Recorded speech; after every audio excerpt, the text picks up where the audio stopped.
हे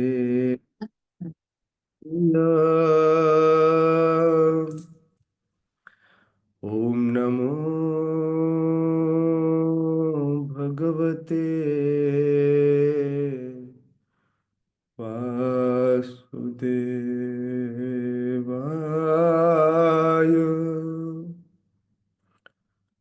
ॐ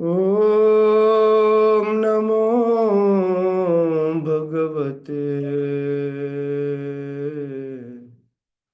वासुदेवाय।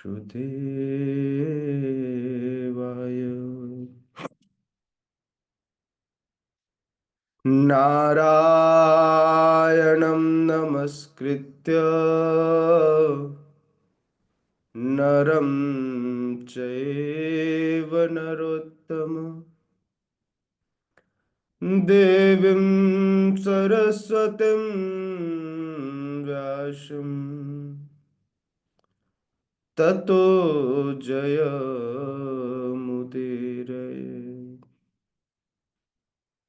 नष्टप्रायेषु अभद्रेषु नित्यं भागवत सेवया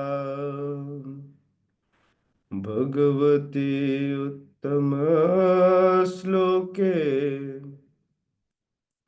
भक्तिर्भवति नैष्ठिकी। कृष्णाय वासुदेवाय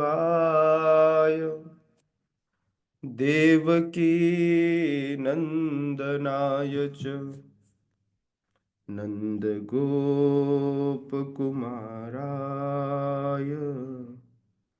गोविन्दाय नमो नमः। ॐ अज्ञानतिमिरन्धस्य ज्ञानञ्जनशलाकया चक्षुरुन्मीलितं येन तस्मै श्रीगुरवे नमः। श्रीचैतन्यमनोभीष्टं स्थापितं येन भूतले स्वयं रूपः कदा मह्यं ददाति स्वपदान्तिकम्।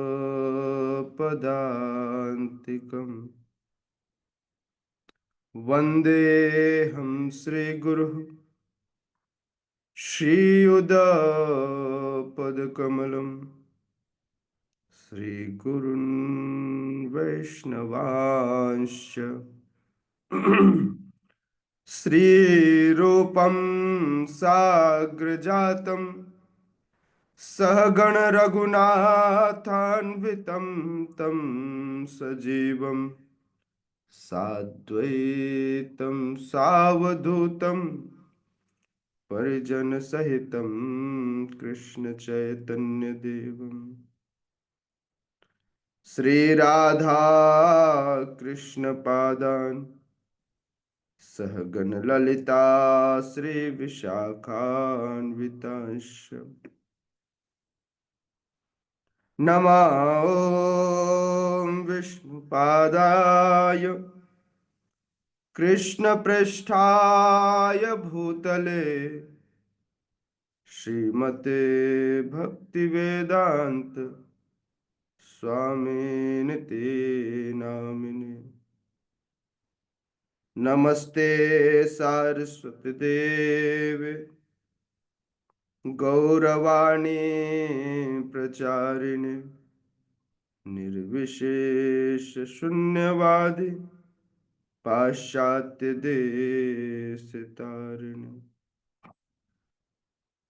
हे कृष्ण करुणा सिंधु दीनबंधु जगतपते गोपेश गोपिका कांत राधा कांत नमोस्तुते। तप्त कांचन गौरांगी राधे वृन्दावनेश्वरे वृषभानुसुते देवी प्रणमामि हरिप्रिये। वाञ्छाकल्पतरुभ्यश्च कृपा सिन्धुभ्यैव च पतितानां पावनेभ्यो वैष्णवेभ्यो नमो नमः। जय श्री कृष्ण चैतन्य प्रभु नित्यानंद, श्री अद्वैत गदाधर शिवासादि गौर भक्त वृंद। हरे कृष्णा कृष्णा कृष्णा हरे हरे, हरे राम राम राम हरे हरे। हरे कृष्णा। आप सभी का स्वागत है श्रीमद् भगवत गीता सुबह के इस सत्र में। आप सभी श्रवण कर रहे हैं भगवत वाणी। अंतिम सत्र में हमने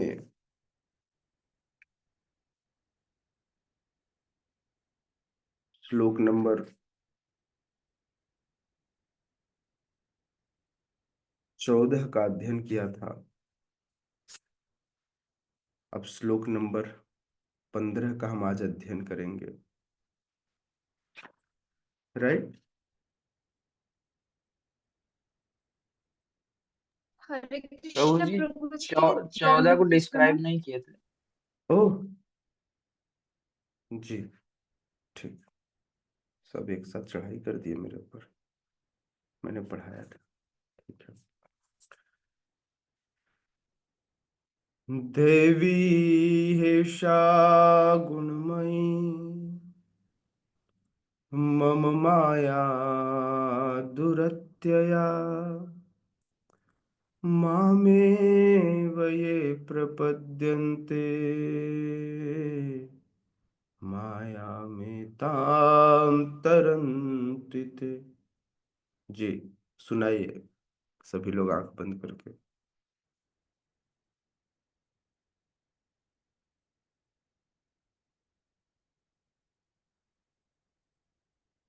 सुनाइए सुनाइए। यस प्रभु जी, प्लीज। सूरज प्रभु। हरे कृष्ण प्रभु जी, दंडवत प्रणाम।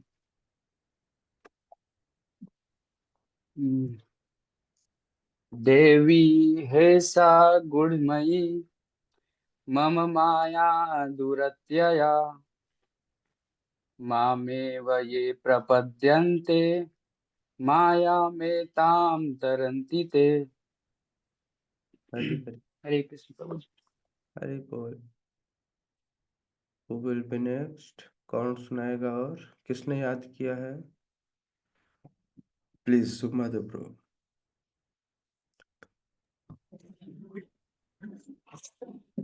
हरे कृष्ण बोलिए। देवी ही ऐसा गुणमयी मम माया दुरतया माया माम वे प्रपदन्ते माया में तम तरन्ति ते। ये याद करने का श्लोक था, पढ़ने का नहीं। यस प्रीति मैया। हरे कृष्ण प्रभु जी दंडवत प्रणाम। जी दैवी हेष गुणमयी मम माया दुरत्यया मामेव ये प्रपद्यन्ते माया में तम तरन्ति ते। हरे कृष्ण। हरि हरि। ठीक है, याद कीजिए सभी, है ना। भगवान कहते हैं प्रकृति के 3 गुणों वाली इस दैवी शक्ति को, मतलब प्रकृति के 3 गुणों वाली इस दैवी शक्ति को पार कर पाना बहुत कठिन है। कौन है ये दैवी शक्ति? ये बात कर रहे हैं माता दुर्गा के बनाए हुए इस किले को पार करना, जो कि जो कि 3 गुणों से मिलकर बनी है और जिसके अधिष्ठात्री हैं माता दुर्गा, है ना। तो कह रहे हैं ये जो 3 गुणों वाली इस मेरी दैवी शक्ति को पार कर पाना कठिन है। तो बोले पार कौन करेगा? बोले जिसका संबंध मुझसे होगा, जो जो मेरे शरणागत होगा वह आसानी से इसे पार कर लेगा। हाँ, तो कई तरह के लोग जेल जाते हैं, लेकिन एक व्यक्ति वो भी जेल जाता है जो जेल विजिट करना चाहता है ना, जिसका संबंध होता है जेलर से अथवा प्रशासन से, है ना। तो संबंध बनाना होता है, अपना कारण बताना होता है, तो वो भी जाता है, वो विजिट करके वापस आ जाता है। तो इसी तरह भगवान कह रहे हैं कि जो मेरे शरणागत होगा, मतलब मेरे रूल्स रेगुलेशन को फॉलो करेगा और चीजों को फॉलो करते हुए आगे बढ़ेगा, वह सरलता से इसे पार कर जाएगा। वैसे तो श्रीला प्रभुपाद ने कई बार एक्सप्लेन किया, प्रभुपाद यहाँ पर भी लिख रहे हैं कि भगवान की शक्तियां अनंत हैं और यह सारी शक्तियां दैवी हैं। भगवान शक्तिमान है और उनकी जो शक्ति है वो दैवी है।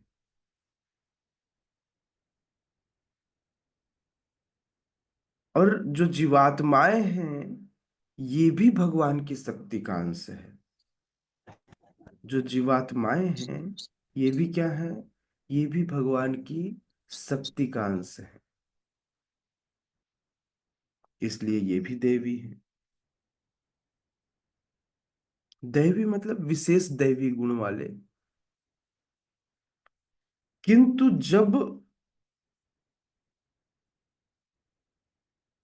ये शक्तियां, मतलब शुद्ध आत्मा इस भौतिक जगत में आती है, तो इस भौतिक जगत में आकर के उसकी जो पराशक्तियां हैं, उसकी जो पराशक्ति ऊपर से आच्छादित हो जाती है। जैसे वर्षा रूपी जल की बूंद जब आकाश से गिरती है तो वहां से शुद्ध आसुत जल होता है। जब धराधाम पर आती है और इस वायुमंडल में प्रवेश करती है, तो याद है जब फर्स्ट रेन को हम लोगों ने पढ़ा था, वो एसिड रेन होता है। अगर सपोज वो एसिड रेन न भी हो तो भी जब जमीन के संपर्क में आती है तो आकर वो मटमैली हो जाती है, वो बूंद शुद्ध नहीं रहती, है ना। इस प्रकार भौतिक शक्ति से आच्छादित होने के कारण मनुष्य उसके प्रभाव का अतिक्रमण नहीं कर पाता। हम्म,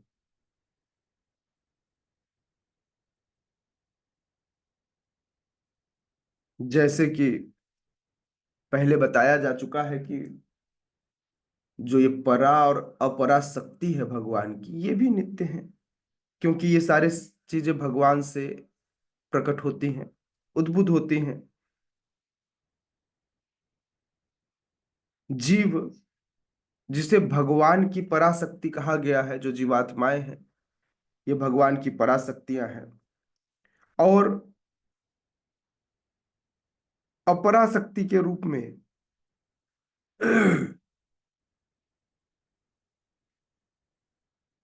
ये सारे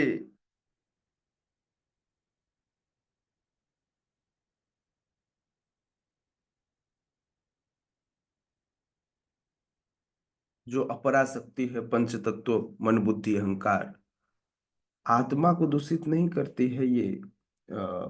मतलब आत्मा डायरेक्टली दूषित नहीं होता, उसके ऊपर आच्छादित हो जाता है यह। तो पराशक्ति के ऊपर कवरिंग हो जाती है, इसलिए कहा जाता है पराशक्ति दूषित हो गई। जैसे होली में आपके ऊपर कलई चढ़ा दी जाए, आपके ऊपर रंग लगा दिया जाए, तो आपका एक्चुअल चेहरा नहीं दिखाई देगा। बिल्कुल इसी तरह पराशक्ति के एक्चुअल स्वरूप जो है वो बाहर नहीं आती। रहता तो वह अभी भी सच्चिदानंद ही है, क्योंकि वो आत्मा परमात्मा का अंश है, लेकिन फिर भी जब उसके ऊपर कलई चढ़ जाती है, अर्थात पराशक्ति के ऊपर अपराशक्ति का आच्छादन हो जाता है। हम्म।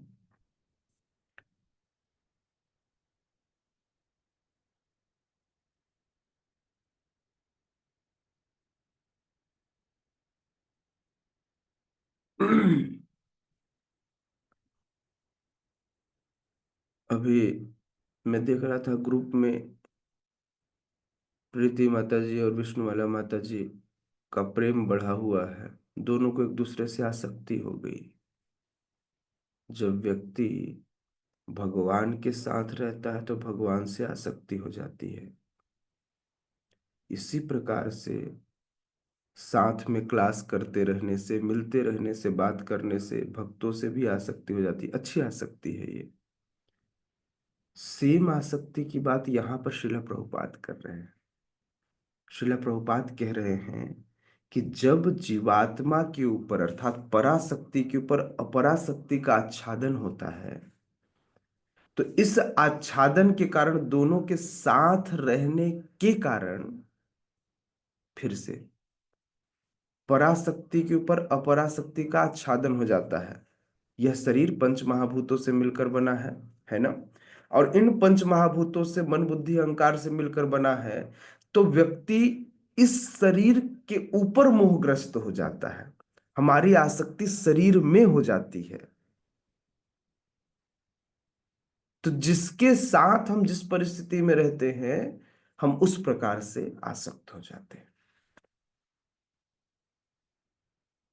और चूंकि यह मोह में बदल जाता है, यह मोह भी नित्य हो जाता है। मतलब कोई बोले, जैसे आज व्यक्ति इस तरह से मोहित रहता है कि कोई उनके प्रेमी प्रियतमा के बारे में कुछ कह दे तो लड़ सकते हैं व्यक्ति। उसी तरह इस शरीर के बारे में भी कोई कुछ बोले या इस पर भी कोई प्रताड़ना करे तो भी व्यक्ति लड़ लेता है।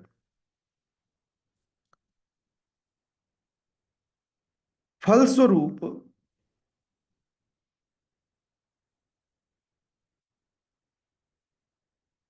फलस्वरूप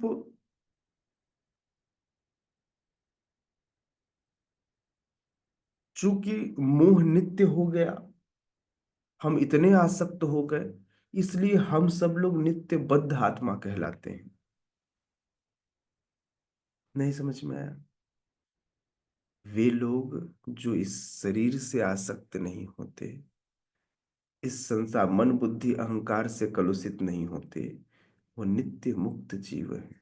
लेकिन हम सब अपनी स्थिति देख लें तो हम इस शरीर से भी बहुत आसक्त हैं, या इस शरीर से जुड़े हुए दूसरे शरीरों से भी बहुत आसक्त हैं। और अपने मन बुद्धि अहंकार की क्या बात की जावे। इसलिए हमारी श्रेणी नित्य बद्ध अवस्था की है। हम नित्य बद्ध अवस्था वाले लोग हैं।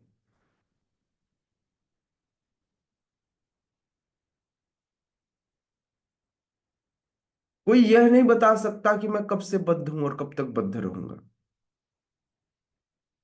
बता सकते हैं क्या? प्रभु जी, वो पिछले जन्म में ना मैं ऐसा कर लिया था इसलिए मैं नित्य बद्ध बन गया। प्रभु जी बस आज से मैं छूट जाऊंगा। कितने लोगों ने आज से अपने शरीर और मन बुद्धि अहंकार पर अपनी आसक्ति छोड़ दी है? बोले प्रभु जी मैं तो कल ही कृष्ण भावना भावित हो गया था। कितने लोग कल ही कृष्ण भावना भावित हो गए थे completely? No attachment from this material world. Parth Govind प्रभु को हो गया था डिटैचमेंट इस मटेरियल वर्ल्ड से। हम्म।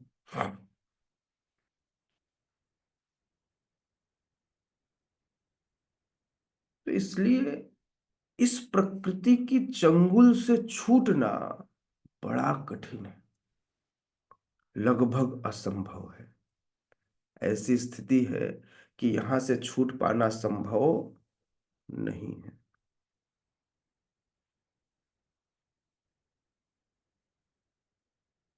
भले ही यह जीवात्मा पराशक्ति है और यह प्रकृति अपराशक्ति है, भले ही यह जीवात्मा आत्मा की स्थिति अपराशक्ति से ज्यादा ऊपर है।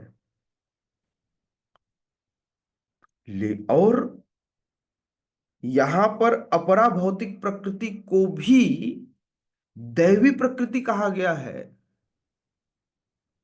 मतलब वह भी भगवान की परम सेविका है, भगवान की मूल शक्ति है। हम्म। और चूंकि यह दैवी है, अर्थात भगवान की, अतः इस पूरे संसार में इस दृश्य जगत का निर्माण भी यही करती हैं। और निर्माण के साथ साथ विनाश की भूमिका भी ये निभाती है। सृष्टि स्थिति प्रलय साधन शक्ति रेखा छाये यस्य भुवनानि विभर्ति दुर्गा इच्छानुरूपमपि यस्य च चेष्टते सा गोविंदमादिपुरुषं तमहं भजामि। हम्म।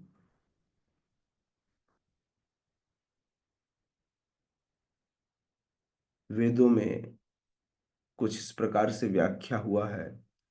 माया तु प्रकृतिम विद्यानमायिनम तु महेश्वरम। यद्यपि माया मिथ्या या नश्वर है, किंतु इसे भी किसी जादूगर ने प्रकट किया है जिनका नाम भगवान है। ये हवा में चीजें नहीं होती हैं, वे परम नियंता हैं, वे महेश्वर हैं। महेश नहीं है, महेश्वर है। जो महेश, क्या महेश कहूंगा तो लोग कंफ्यूज हो जाएंगे, बोले शिव जी हैं।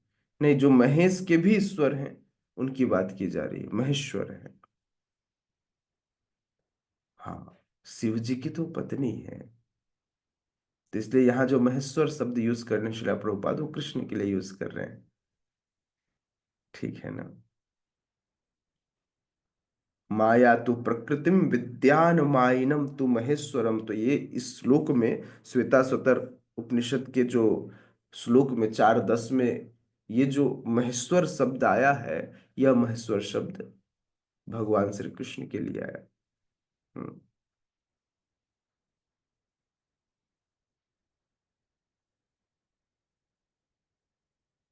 यहां पर श्लोक में कहा गया दैवी हेषा गुणमयी। गुण शब्द का दूसरा अभिप्राय शिला प्रभुपाद बता रहे हैं, इसका मतलब होता है रस्सी, रज्जू। तो यह समझना चाहिए कि एक व्यक्ति इस तरह से रस्सी में गुथा हुआ है, बंधा हुआ है, कि स्वयं से इसे खोल पाना बड़ा मुश्किल है। स्वयं से इसे खोल पाना बहुत मुश्किल है। मान लीजिए आपके हाथ पैर को, हाथ पीछे करके बांध दिया जाए, पैर को बांध दिया जाए, तो खुद से कैसे खोला जाएगा? बड़ा मुश्किल होगा। इसलिए इसलिए उस व्यक्ति को ऐसा चाहिए जो इस माया के बंधन को काट सके। एक वो गीत था ना, तोड़ के सारे बंधन, क्या था वो? मुझे कुछ तो याद आ रहा है।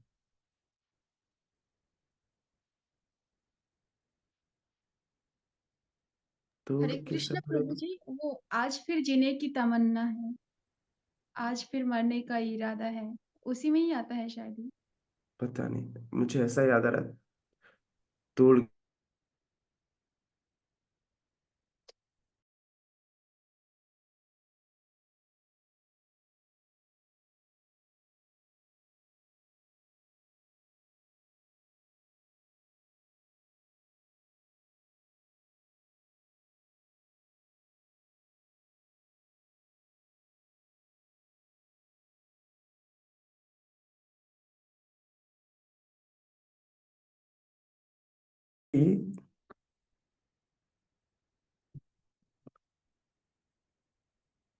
कैसे एक व्यक्ति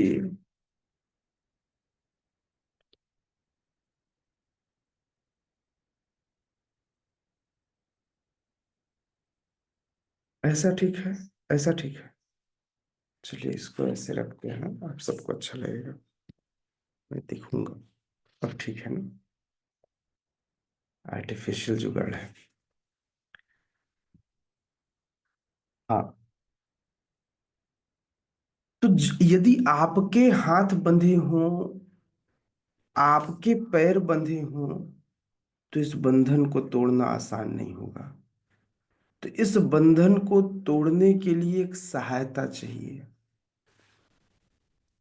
इस बंधन को आप स्वयं से नहीं खोल सकते, कोई इसे खोलेगा तब यह खुलेगा। तो आपकी सहायता के लिए एक रक्षक चाहिए, जो आपकी सहायता करे, जो आपको छुड़ा सके। और यह बंधन खोलने की सामर्थ्यता केवल और केवल एक प्रामाणिक प्रतिनिधि में है, जिसे हम गुरु कहते हैं। वे ही इस बंधन को खोल सकते हैं। हाँ, क्यों? क्योंकि वे बंधन में नहीं है। क्योंकि वे बंधन में, अगर कोई खुद से बंधा हो, पहले ही वो बंधा हो, तो आपको आपका खोल पाएगा क्या? खोलेगा वो जो बंधन में न हो। इसलिए बिना प्रमाणिक गुरु की सहायता के बिना कोई भी व्यक्ति इस भवबंधन से नहीं छूट सकता। हम्म कोई भी व्यक्ति बिना प्रमाणिक गुरु की सहायता के बिना इस बंधन से नहीं छूट सकता। यदि इस बंधन से छूटना कोई चाहता हो, तो उसे क्या करना चाहिए? उसे प्रमाणिक गुरु की शरण ग्रहण करनी चाहिए। कैसे? मैंने एक श्लोक बताया था, तद विद्धि प्रणिपातेन परिप्रश्नेन सेवया उपदिक्षन्ति ते ज्ञानम ज्ञानिनः तत्वदर्शिनः। हम्म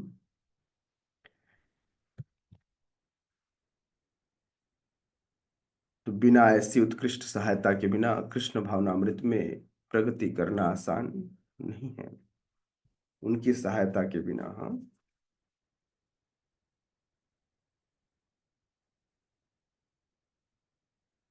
मान लीजिए सहायता कैसे?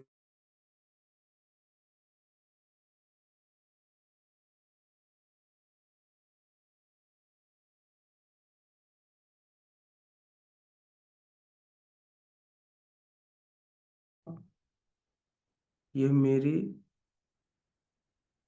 माया शक्ति है। यदि मैं इसे आदेश दूंगा कि इसे छोड़ दिया जाए, मैं इसे कहूंगा कि मेरे ये भक्त हैं, इनको छोड़ दो, तो तुरंत ही ये माया उसे छोड़ देगी, क्योंकि नियम तो मेरा चलता है। रहे हैं चूंकि ये मेरे अधीन है। कृष्ण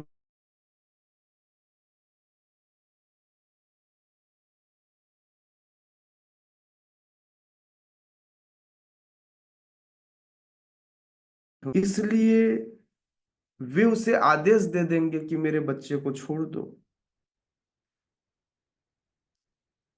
हम सब पर वात्सल्यता दिखाते हुए, भगवान हमारे पिता हैं, तो अपना वात्सल्य दिखाएंगे, और वे हमें मुक्त किए जाने का आदेश करेंगे। क्योंकि सारे जीव भगवान को बहुत प्रिय हैं, हर पिता को अपना बेटा प्रिय होता है। उसी तरह से हम भी कृष्ण को बहुत प्रिय हैं।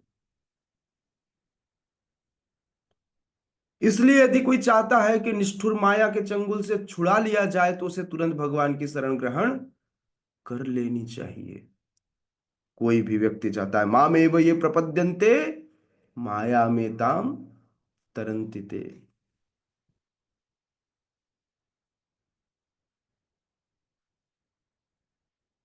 अच्छा, भगवान कह रहे हैं मामेव, बोले मेरी शरण में नहीं, कह रहे माम एव, केवल मेरी शरण में आओ।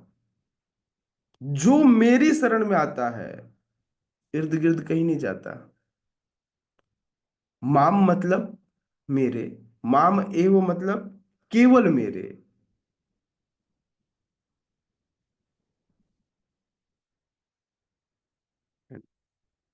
तो इसलिए ऐसा भी नहीं कह रहे हैं कि मेरी त्रिगुण शक्तियों में से दूसरी शक्ति के पास जाओ, ब्रह्मा जी के पास जाओ या शिव जी के पास जाओ। बोले मेरे पास आओ, नारायण के पास, विष्णु के पास, कृष्ण के पास। इसमें कोई संदेह नहीं कि शिव जी और ब्रह्मा जी, ये दोनों भी, इनकी महानता की कोई तुलना नहीं की जा सकती, है ना। प्रायः ये भी भगवान विष्णु के समान है, किंतु ये रजोगुण और तमोगुण के अवतारों के लिए संभव नहीं है कि वे व्यक्ति को माया के चंगुल से छुड़ा सके। कभी कभी, बहुत रेयर केस में, ये लोग भी माया के चंगुल में आ जाते हैं। देखिए, ब्रह्मा जी भी माया के चंगुल में आए, वे भी कंफ्यूज हुए। शिव जी भी माया के चंगुल में कई बार आए, जिसमें एक केस तो भस्मासुर का है, और बाकी भक्तों पर वे दया तो कर ही देते हैं, है ना। तो इसलिए माया के मूल स्वामी विष्णु ही हैं, अतः वे ही जीव को मुक्ति दे सकते हैं, इसीलिए उनका नाम मुकुंद भी है। हम्म। श्वेता स्वतर उपनिषद 3:8 में इस बात की व्याख्या होती है, तमेव विदित्वा, अर्थात कृष्ण को जान लेने के बाद, तमेव विदित्वा, तुमको जान लेने के बाद, हम्म, ही मुक्ति संभव है। यो में वेत्ति तत्वतः, जो मुझे तत्व तात्विक रूप से समझता है, भगवान कहते हैं त्यक्त्वा देहम पुनर्जन्म, वह दोबारा इस धराधाम पे जन्म नहीं लेता।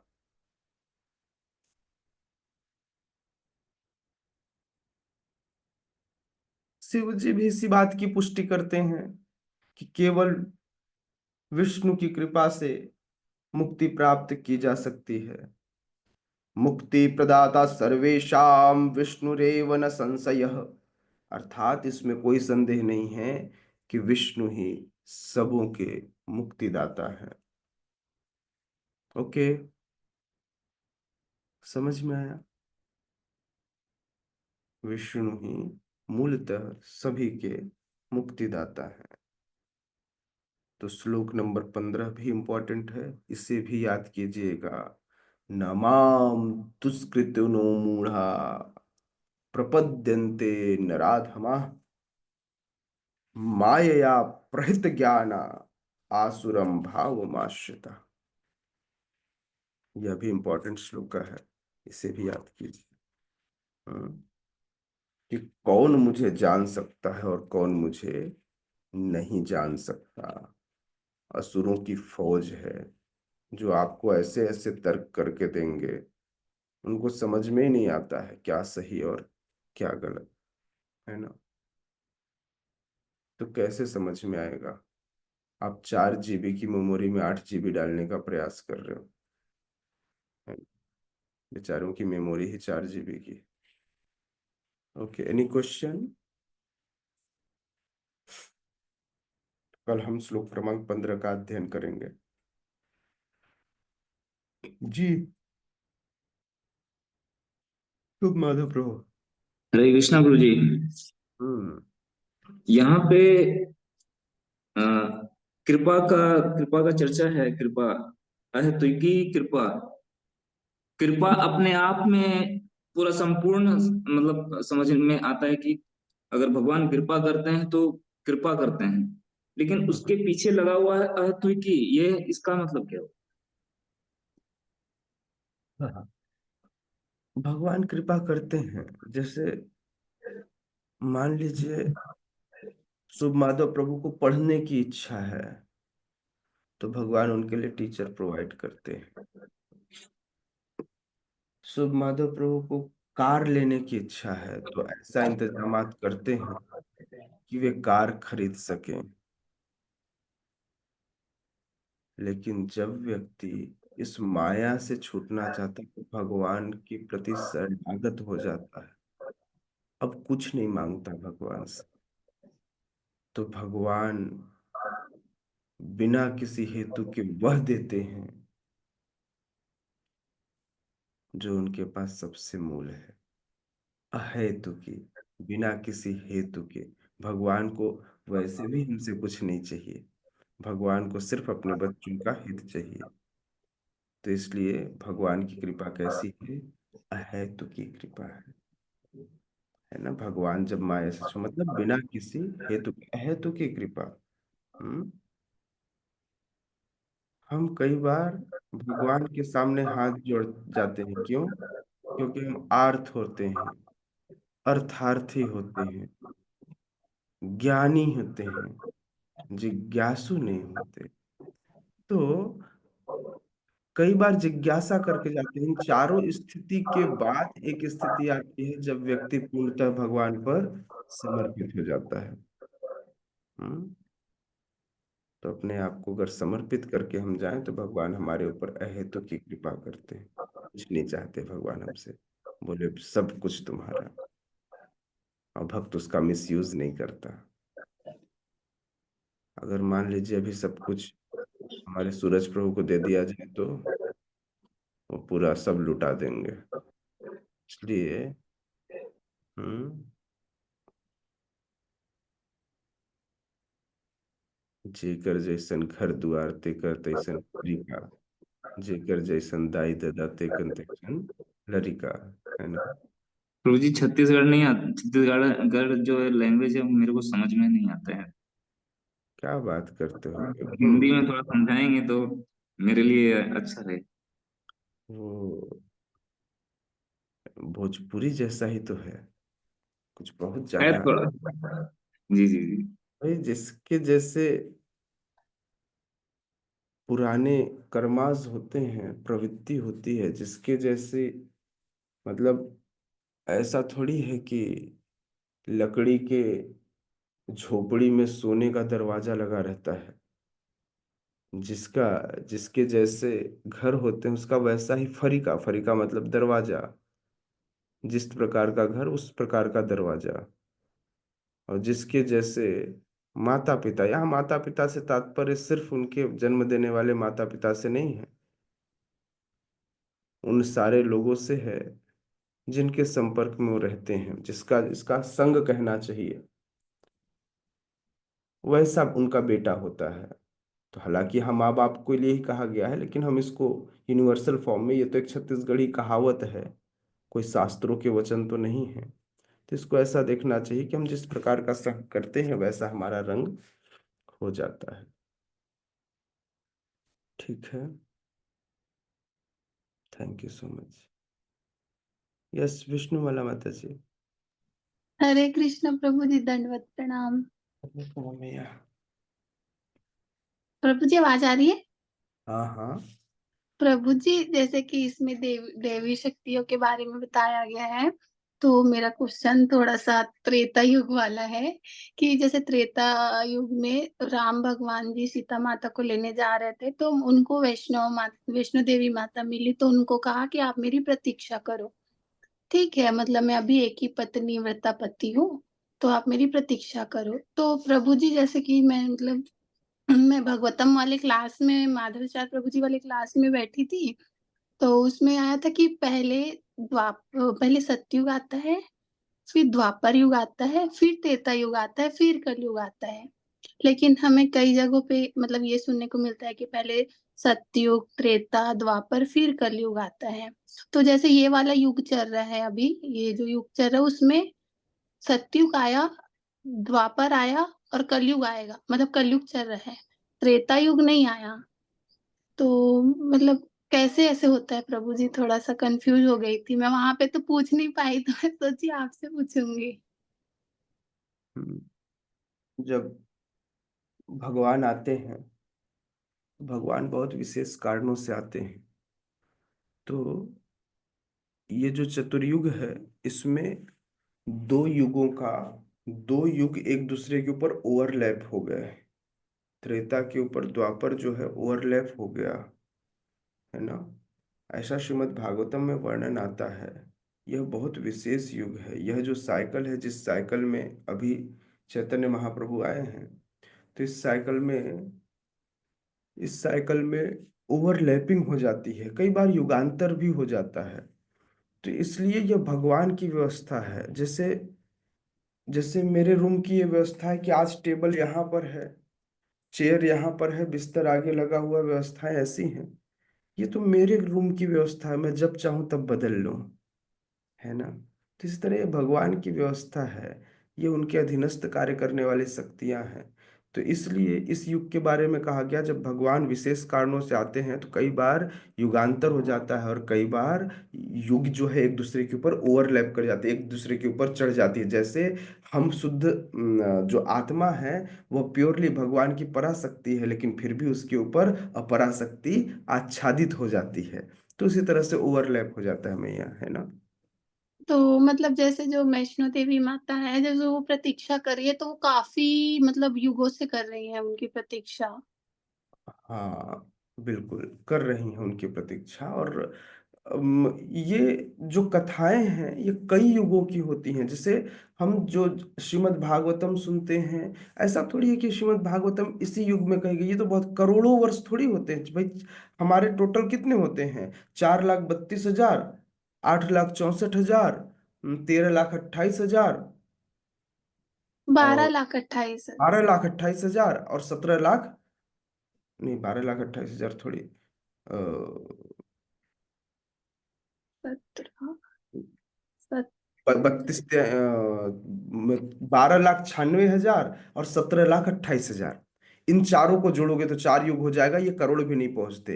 लेकिन यह श्रीमद् भगवद गीता का ज्ञान कई करोड़ वर्ष पहले भी दिया जा चुका है। इसका मतलब कई चतुर्युग बीत चुके हैं। तो इसलिए कौन से चतुर्युग के, कई बार कुछ कथाएं जो हैं किसी और चतुर्युग की भी हो सकती हैं। तो इसलिए जरूरी नहीं है। मैं ये नहीं कहता कि इसी सतयुग में सब कुछ हुआ। हाँ, सतयुग में हुआ था। वह सतयुग कौन सा वाला साइकिल था, ये मुझे नहीं पता। जी, प्रभु जी, एक आपने मतलब बहुत समय पहले एक कार्तिक मास पे एक वो बताया था कि हमें मतलब कोई भी गलती से जीव हत्या नहीं करनी चाहिए। तो एक माता जी ने प्रश्न किया था कि प्रभु जी, हम ये मच्छर काटते हैं तो हम उनको मार देते हैं। तो प्रभु जी, वो हमसे पाप लगता है क्या? हाँ, लगता है, लेकिन ये कुछ चीजें बहुत जानबूझकर की जाती हैं, और कुछ चीजें ऐसे जस्ट हो जाती हैं। तो हमें प्रयास करना चाहिए कि न मारे, लेकिन फिर भी ये, चूंकि आपको काट रहा था इसलिए आपने उसे काट लिया, एक्शन का रिएक्शन था, है ना। कोई बहुत इशू नहीं है। प्रयास कीजिए कि आप शुद्ध जगह में रहे, साफ रहे, मारना ना पड़े।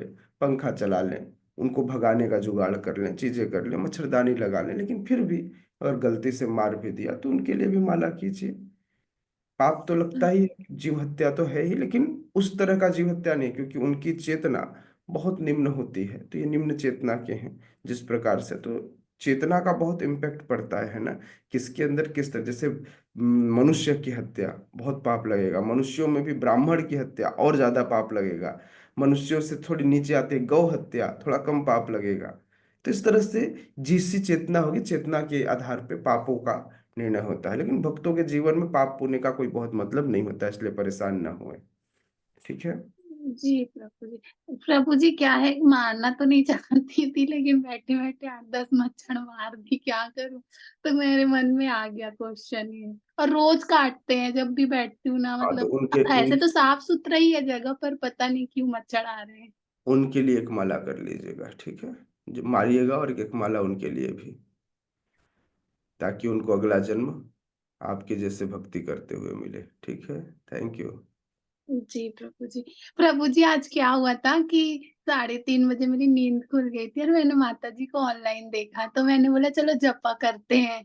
तो बोली कि मतलब हम दोनों करेंगे, तो मैं बोली, माता जी बोले कि आप और मैं मन ही मन में एक दूसरे को देख देख के जपा कर लेते हैं। इसलिए मैंने मैसेज किया था उस ग्रुप में। ऐसे मन मन में एक दूसरे को देखेंगे तो जपा कैसे करेंगे? वही तो मैंने कहा था, आसक्ति कृष्ण से रखिए, एक दूसरे से नहीं।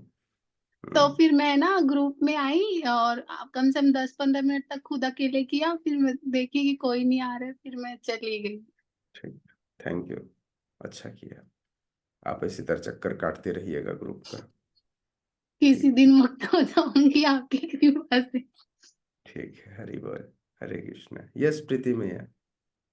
हरे कृष्णा प्रभु जी, दंडवत प्रणाम। प्रभु जी। जी, जो दैवी शक्तियां है ना, उसमें हम्म। जैसे माँ काली है, माँ दुर्गा है, तो ये तो मातृशक्ति है और माँ कभी भी बच्चों का अहित नहीं चाहती है। तो हम्म। जैसे कुछ लोग कहते हैं ना कि माया ने जकड़ लिया, तो माँ तो नहीं जकड़ेंगी ना, वो हमारी अज्ञानता है, हम उनसे मांग लेते हैं, हमारी इंद्रिय तृप्ति की विषय है ना, तो हम्म। उसमें फिर हम फंसते हैं। परंतु वो हम्म। तो खुद से हमें माया में नहीं डालती है। और दूसरी ओर की ये जो भी शक्तियां है भगवान के द्वारा हमारी रक्षा हेतु ही नियुक्त है ना। हम्म। तो हम उनको भगवान से हमारी रक्षा हेतु नियुक्त है, इस प्रकार उनके प्रति सम्मान प्रदर्शन करने के लिए, रिस्पेक्ट देने के लिए तो हम उनकी पूजा कर ही सकते हैं ना। हम्म। जैसे कृष्णा ने बदमाशी की थी, यशोदा मैया ने बांधा न रस्सी से। वो तो माँ थी, लेकिन फिर भी बांधा। इसका मतलब माया ने जकड़ा ना। अगर हम इसको माँ भी देखें तो जब बच्चे बदमाशी करते हैं तो माया का काम है कि वह उन्हें दंडित करे। माँ केवल प्यार नहीं करती, माँ सुधारने के लिए बच्चों को दंड भी देती है। इसलिए माया हमें दंड देती है, क्योंकि उन्होंने इस प्रकृति में कर्मों के लिए नियम बना के रखे। इसे प्रकृति का नियम कहते हैं। नियमानुरूप सारे बच्चों को दंड भोगना पड़ता है, इसलिए हमें भी दंड मिलता है। बिल्कुल, हमें उन्हें भगवान ने उनको हमारी रक्षा के लिए दिया है, लेकिन रक्षा क्या भौतिक जगत में ना, उन्हें आध्यात्मिक जगत में वापस लाएंगे तब मूल रक्षा होगी। यहाँ पर हमारी कोई रक्षा नहीं हो सकती। यहाँ पर तो हमको लगता है कि ये हमारे लिए अच्छा है, लेकिन एक्चुअली बच्चे को तो कुछ भी लग सकता है कि लॉलीपॉप मेरे लिए अच्छा है, ये खिलौना मेरे लिए अच्छा है। तो हम अपने जीवन में कुछ भी सोच सकते हैं, लेकिन वो तो मूलतः माता पिता ही जानते हैं कि बच्चों के लिए क्या अच्छा है ना। उनका अनुभव, उनका ज्ञान हमारे ऊपर है। Okay, thank you so much. हरे कृष्णा। जगत गुरु श्रील प्रभुपाद की जय। उपस्थित गौर भक्त वृंद की जय। निताय निताय गौर प्रेमानंदे। हरि हरि बोल।